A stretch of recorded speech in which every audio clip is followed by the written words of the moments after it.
ದಾಂಡೇಲಿಯ ಪಟೇಲ್ ವೃತ್ತದ ಸಮೀಪ ಧರೆಗುರುಳಿದ ಮರ, ಸಂಚಾರ ಅಸ್ತವ್ಯಸ್ತ, ತಡವರಿಯದೆ ಸ್ಪಂದಿಸಿದ ಅರಣ್ಯ ಇಲಾಖೆ ಮತ್ತು ನಗರಸಭೆ. ದಾಂಡೇಲಿ ನಗರದ ಪಟೇಲ್ ವೃತ್ತದ ಸಮೀಪ ಮರವೊಂದು ಧರೆಗುರುಳಿ ಕೆಲ ಹೊತ್ತು ಸಂಚಾರ ಅಸ್ತವ್ಯಸ್ತಗೊಂಡ ಘಟನೆ ಇಂದು ಬುಧವಾರ ಸಂಜೆ 7:30 ಗಂಟೆಗೆ ನಡೆದಿದೆ. ಮರ ಬಿದ್ದ ತಕ್ಷಣವೇ ಸಹಾಯಕ ಅರಣ್ಯ ಸಂರಕ್ಷಣಾಧಿಕಾರಿ ಸಂತೋಷ್ ಚವ್ಹಾಣ್ ಅವರ ನೇತೃತ್ವದಲ್ಲಿ ಅರಣ್ಯ ಇಲಾಖೆಯ ಅಧಿಕಾರಿಗಳು ಮತ್ತು ಸಿಬ್ಬಂದಿಗಳು ಸ್ಥಳಕ್ಕೆ ಭೇಟಿ ನೀಡಿ ಬಿದ್ದ ಮರವನ್ನು ತೆರವುಗೊಳಿಸುವ ಕಾರ್ಯಕ್ಕಿಳಿದರು.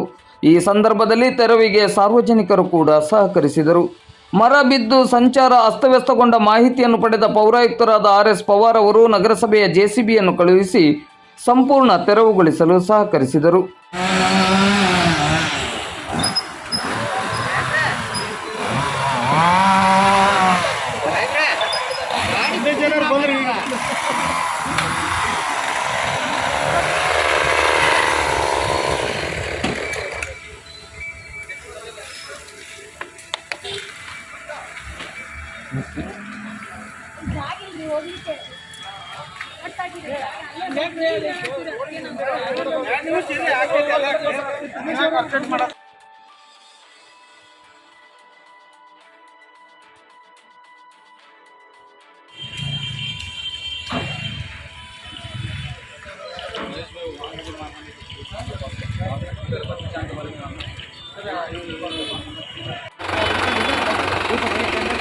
तू वेल्ला JCB कायदले